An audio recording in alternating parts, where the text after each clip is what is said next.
எப்பொருள் யார் யார் வாய் கேட்பினும் அப்பொருள் மெய்ப்பொருள் காண்பது அறிவு என்கிற திருவள்ளுவரனுடைய திருக்குறளோடு இன்றைய பதிவிற்குள் செல்வோம். சித்த சமாஜ ஸ்தாபகர் சுவாமி சிவானந்த பரமஹம்சர் அவர்களால எழுதப்பட்ட 5வது வேதம் என்று போற்றப்படுகிற சித்த வேதத்தில் 13வது அத்தியாயத்தில் உண்மையான அன்னம் என்றால் என்ன, அன்னம் என்றால் உணவு, உண்மையான அன்னம் என்றால் என்ன என்பதை பற்றி இப்பதிவிலே நாம் பார்க்க போகிறோம். சீடன் குருவிடம் ஒரு சந்தேகத்தை கேட்கிறான்.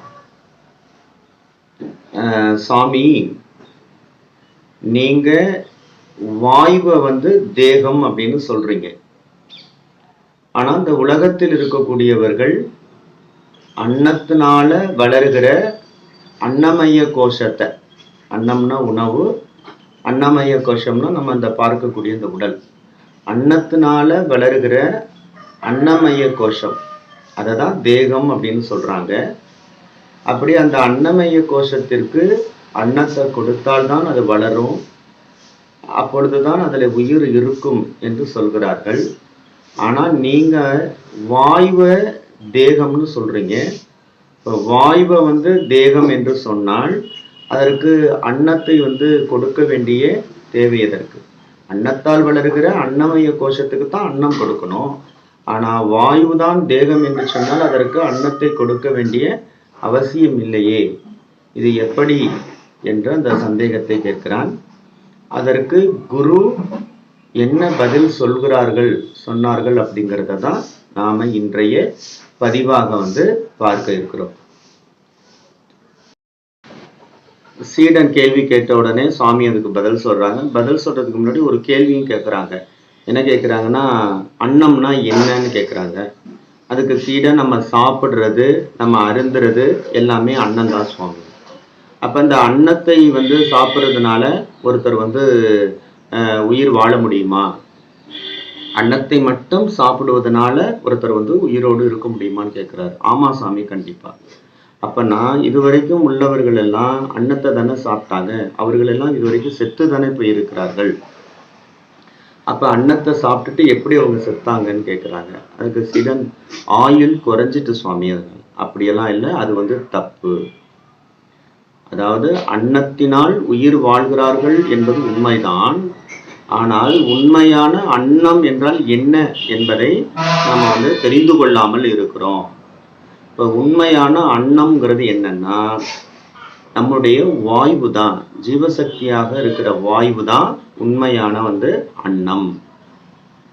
இப்ப ஒரு மனுஷன் ஒரு 15 நாள் உணவு உண்ணாமல் இருந்தா அவன் உயிர் வாழ முடியுமானா வாழ முடியும்.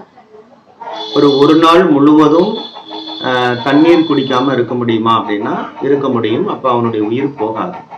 ஆனால் ஒரு நிமிட காலம் ஒருவன் மூச்சு இல்லாம இருந்தா அவனால உயிர் வாழ முடியாது, அவனுடைய உயிர் போயிடும். அப்ப உண்மையான ஆகாரம் என்பது எது அப்படின்னு எடுத்துக்கிட்டா இந்த இடத்துல வாயு தான்.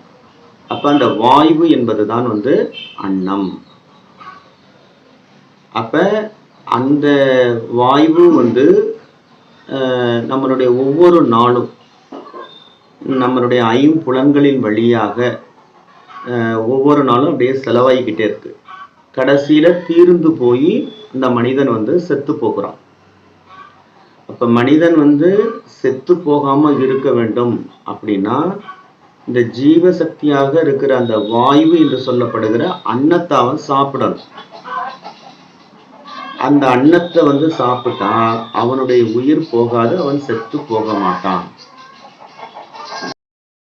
இந்த வாயு என்று சொல்லப்படுகிற அன்னத்தை எப்படி சாப்பிடுறது அப்படின்னா, இது இப்ப நம்மளுடைய வாயுங்கிறது புலன்கள் வழியாக பின்ன கதியா போயிட்டு இருக்கு. அதாவது 5 வழிகளில் வெளியில போகுது. அதை ஒரு ஏக கதியா உள்கதியாக மேலும் கீழுமாக ஏற்றி இறக்கி அந்த பிரம்மரந்திர வரைக்கும் அதை வந்து நீட்டி கொண்டுட்டு போகிறதுக்கு அது வந்து ஏக கதி. அப்படி செய்யும் பொழுது வாயுங்கிறது வந்து வெளியில் போகாது.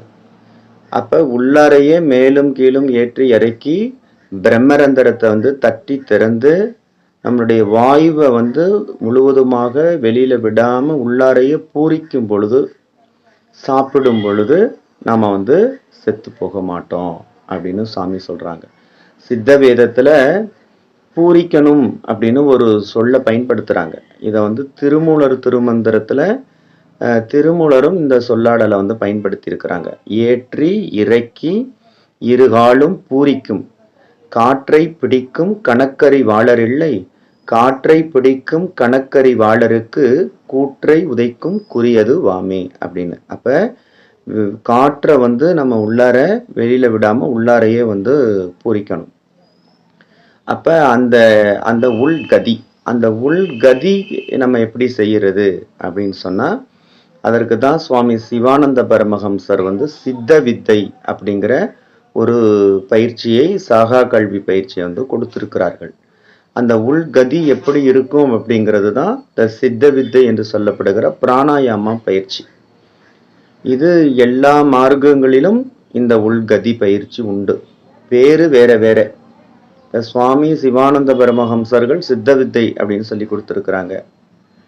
இதே வந்து பாபாஜி அவர்கள் வந்து கிரியா யோகம் என்று, சித்தர் பெருமக்கள் அதை வாசி யோகம் அப்படின்னு வந்து கொடுக்குறாங்க. இப்படி ஒவ்வொருத்தரும் ஒவ்வொரு மாதிரி கொடுத்து அந்த பயிற்சியை வந்து கொடுத்துருக்குறாங்க. இது உள்கதி. இதை செய்யும் பொழுது இந்த செய்யும் பொழுது நமக்கு வந்து ஞானம் என்பது கிடைக்கும். அப்போ இந்த பதிவில் நம்ம என்ன பார்த்தோம் அப்படின்னு சொன்னால், உண்மையிலேயே அன்னம்னா என்ன? உணவுங்கிறது அன்னம் இல்லை, வாயு தான் அன்னம். அந்த வாயு என்று சொல்லப்படுகிற அன்னத்தினால இந்த உடல் இருக்கிறதுனால தான் அதுக்கு அன்னமய கோஷம் அப்படின்னு பேர். அப்போ அன்னம், உண்மையான அன்னம் என்பது வாயு தான். அந்த வாயு என்று சொல்லப்படுகிற அன்னத்தை நாம் வந்து வெளியில் விடாமல் உள்ளாரையே சாப்பிடுகிற போது தான் செத்து போக மாட்டோம் அப்படிங்கிறது தான் இந்த பதிவில் வந்து நாம் பார்த்துருக்குறோம். அப்படி உள்ளாரை வெளியில் விடாமல் உள்ளாரையே வைத்து கொள்வதற்கு நமக்கு உள்கதி பெற வேண்டும். அந்த உள்கதி பெறுவதற்கு தான் சித்த வித்தைங்கிற பயிற்சி அப்படிங்கிறது வந்து சொல்லியிருக்கோம். இந்த சித்த வித்த பயிற்சி வந்து பெற வேண்டும் என்று சொன்னால், சுவாமி சிவானந்த பரமஹம்சர் சித்த வித்தியார்த்திகளுக்கு ஆன நடவடிக்கை கிரமம் என்று ஒரு சட்ட புத்தகம் எழுதியிருக்கிறாங்க.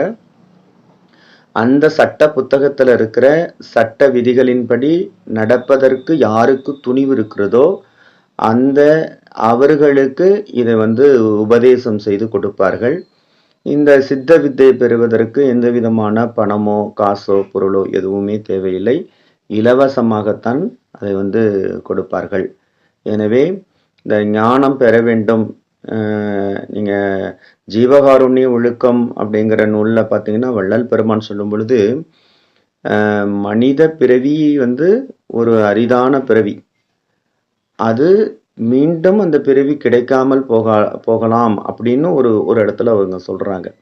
அதே போல் ஔவையாரும் அரிது அரிது மானிடராய் பிறத்தல் அரிது அப்படிங்கிறாங்க. அப்போ இந்த மனித பிறவி மட்டும்தான் ஞானத்தை தேடுவதற்கான பிறவி. மற்ற உயிரினங்களுக்கெல்லாம் 5 அறிவு, அதிகபட்சம் 5 அறிவு, அது 6ஆம் அறிவுங்கிற பகுத்தறிவு, சிந்திக்கிற அறிவு அதுங்களுக்கு கிடையாது. மனிதனால் மட்டும்தான் நம்ம வந்து மூலத்தை ஆராய்ச்சி செய்ய முடியும். ஏன் இந்த பிறப்பு, எதற்கு நம்ம இங்கே பிறந்திருக்கிறோம், இந்த உலகம் என்றால் என்ன, பிறப்பு என்றால் என்ன, இறப்பு என்றால் என்ன, நாம் எங்கிருந்து வந்தோம், எங்கே செல்கிறோம் என்பதை இந்த மனம்ங்கிற கருவி கொண்டு மட்டும் நம்ம வந்து சிந்திக்க முடியும். அதை எந்த மனிதன் வெளியில் உள்ள அந்த பொருள் வாழ்க்கையை விட்டுவிட்டு, பொருள் தேடுவதை விட்டுவிட்டு இந்த ஒரு ஞானத்துக்குள் வருகிறார்களோ அப்பொழுது வந்து ஆன்மீக உணர்வு அப்படிங்கிறது வந்து ஏற்படும். எனவே இந்த பதிவை பார்த்து அனைவரும் நமக்கு ஜீவன், அந்த வாயு என்று சொல்லப்படுகிற, அன்னம் என்று சொல்லப்படுகிற அந்த வாயுவை வெளியில் விடாமல் உள்ளே பூரித்து சதா சர்வகாலம் சதா பிராணாயாமம் செஞ்சு பிரம்மரந்தரத்தை தட்டி திறந்து அந்த போய் ஜீவனிலே இந்த மனம் என்பது லயமாக இருந்து எப்பொழுதும் பிறப்பு இறப்பு அற்ற ஒரு பேரின்பமான வாழ்வை அனைவரும் அடைய வேண்டும். இந்த சிற்றின்பத்தில் இருக்கின்ற வரை துன்பம்தான். வெளியில் தேடி செல்லுகின்ற பொழுது அது ஒரு நிலையற்ற இன்பமாக இருக்கும். ஒரு நிலையான பேரு இன்பம் உள்புறமாக நாம் திரும்புகின்ற பொழுது, நம்மை நாம் உணருகின்ற பொழுது கிடைக்கும். அந்த பேரின்பத்தை நோக்கி நம்முடைய மனித உயிர்கள் எல்லாம் செல்ல வேண்டும் என்று கூறி, மீண்டும் ஒரு சிறந்த பதிவிலே உங்களை சந்திக்கிறேன். நன்றி. ஆத்ம வணக்கம்.